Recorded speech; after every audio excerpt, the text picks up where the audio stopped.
There's a part in my book, The Truth About the Music Business, What Every Artist Needs to Know Before They Sign a Record Deal, where I talk about how a label sees you as an investment, not as an artist. I'm going to say that again. They see you as an investment, not as an artist. And don't get offended by that, because the word business means profit. And I think we really, as artists, we need to get that in our heads, that we're making music because we love it. But when you start to say you want to go pro and you want to turn it into a business, well, then that means we just got to start making money, making a profit from your art. All right. And so there's a story I share in there about how my A&R was telling me one day he had the whole team in the office and they were going through their roster of artists and looking who to drop, who to let go. And basically looking for the artists that don't make the money. And so they're like going through the names. Okay, yeah, let's drop them. No, not them. And then they came to my name. And he literally said, no, Manifest, he makes us money. Let's keep him. I make him money. Let's keep him. Oh my gosh.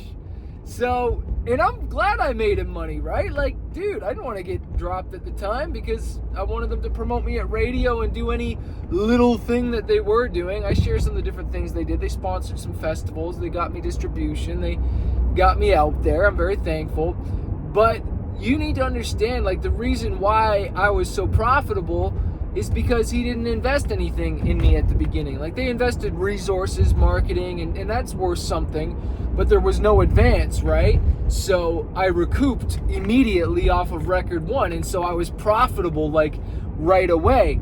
And so that's the mindset that you want to eventually think about as an artist. Now, he had artists that made him a ton of money, artists that didn't make him much money. And I used to hear about the whole spaghetti experiment where you basically, the idea is you sign a bunch of artists and then you throw them all up against the ceiling and see which one sticks. So we're supposed to be spaghetti. I'm not really stoked about being someone's spaghetti experiment, but that's sometimes how they play. They know the law of numbers and that something is going to hit and make more money than all those artists together. And this comes back to the whole 80-20 rule. So how does this affect you? What does this work for you? Well, first you need to understand that, like, it takes time to get a business going. And it took time to get my career going. And I don't know if the label actually fully saw my potential, because first, they didn't give me advance. Second, the first record didn't go very well. Or the first record didn't go very well. It was the second one that wasn't going very well either. And then until Japan happened. And isn't it interesting that, you know, the third record did really well in Japan as well, and all of a sudden we're making all this money, and now the label wants to sign me for to continue the deal because now there's money on the table. But in my career, in so many artists' careers, some take off the very first record, some take off right away. But you look at Eminem, his first record didn't take off. He barely sold 1,000 copies, right? Not the first one with a major label, the one with Dr. Dre, that one took off, but he had an album before that, and he had lots of singles and stuff, and those never really took off. And even in my own career, didn't take off right away. And so what I want to encourage you is, just because your first song, your first album didn't take off, that doesn't mean you should give up. And it doesn't mean you shouldn't have high expectations or high hopes. I had massive high hopes on the first song, the second song, the first album, the second album. I always want to reach for the moon, man. What's that Les Brown quote? The problem with most artists isn't that they set goals too big and they miss it. It's that you set goals too small and you hit it. So you always want to have big goals when going into stuff. Always. Because miracles happen. The impossible happens all the time. You know, out of the blue it happens. But it won't happen if you quit, if you give up, and if you don't keep going. But you need to invest in your music career as a business. Get the thing going. Get the thing cranking money. And you take the money out of your job and you put it into your business and you grow it. Take the money from your job and you put it into your business. I'm going to tell you something else the A&R said to me. And make sure you pick up this book, The Truth About the Music Business. It will rock your world. He said when we were thinking about re-signing, He's like, dude, honestly, man, like, you should just go it on your own, dude. You work harder than we work for you. You work harder than we work for you. You can do better on your own, he said. He said, I wouldn't re-sign. This is a guy that works for the record label, secretly told me, don't re-sign, man. Don't do it, Chris. Because you work hard on your own. Don't, like, the amount of money we're going to take from you, the money we're going to take from you, it isn't worth what you're getting. The trade-off isn't worth it. But sometimes as artists, we are so blinded and want somebody to do something for us that we're not willing to do ourselves, and they take a massive cut. I always come back to that Shark Tank example. The reason so many of those businesses want to work with the sharks, because the sharks have relationships and they can 10x their business and put them in stores, give them placement, give them that legitimacy to really blow them up and make money. And the sharks aren't looking to do anything unless it's going to make money. But unfortunately with labels, that's not the case. They'll sign you, and if it makes money, cool. If it doesn't, and they'll let you work. They've tricked us into working for them as these little slaves running around, touring, singing like dancing monkeys or something like that. You know what I'm saying? I was that. I was the singing, dancing monkey going around working for the label, begging them, trying to impress them for so long, man. Until I realized, like, look, I'm working my butt off here and you're taking like 75-80% of the deal. That's not fair, you know? Like, I appreciate you giving me the leg up, that's great, but man, like, you gotta work hard too if you want to keep this. And so read that book, The Truth About the Music Business. Get yourself in a position, and like I talk about in that book, man, like, not all record deals are bad, and you know, a lot of them, like, a lot of times there was a great partnership and it's working and it's whatever, but nobody, I don't care who it is, nobody's going to care about your music career as much as you are.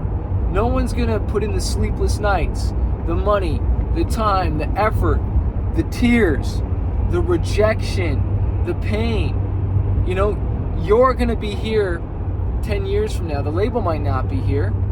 A lot of the artists that we originally signed and whatnot, and were bigger than me, a lot of them are gone, man. They're just not here anymore.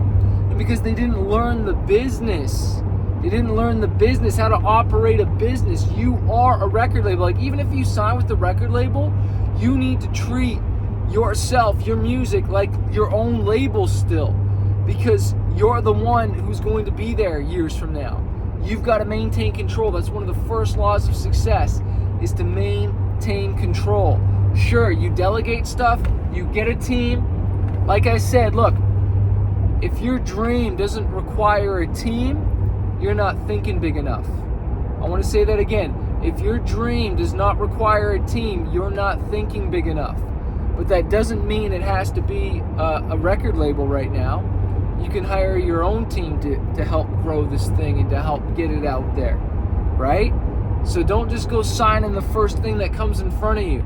I thank God I had an entertainment lawyer, a good one, that negotiated the deal as best as he could. I share that in the book, how he's like, eventually he's like, Chris, this is about as good as we can get the deal, man, because you don't got any leverage, bro. You don't got any sales, you don't got any radio history, you don't have much touring history. Like, you haven't given me anything to negotiate with. You don't have anything. You don't have any chips, man. And so how do I get some chips? Well, I should have been in the game longer. I should have gotten on some more tours. I should have sold some more records myself. And you're like, well, how do I do that? Well, you start releasing songs. You hire people to help market it, and you promote it yourself. You join one of our coaching programs, and you get help independently.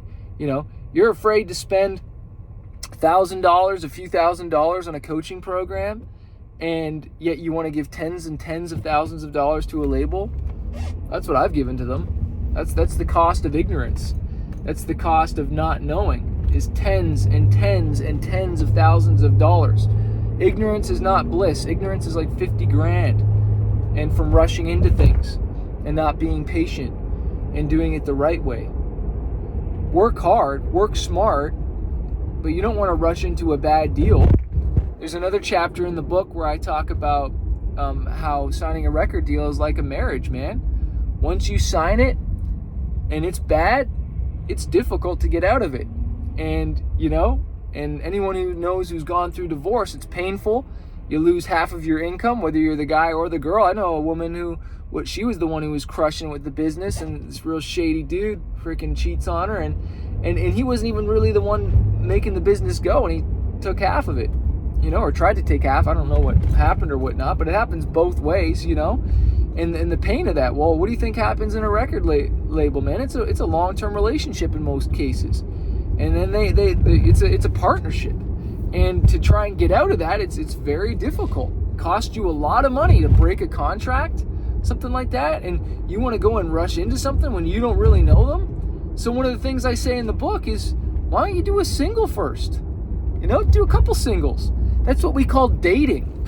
You go on a first date and you're like, hey, well, you're hot, let's just get married.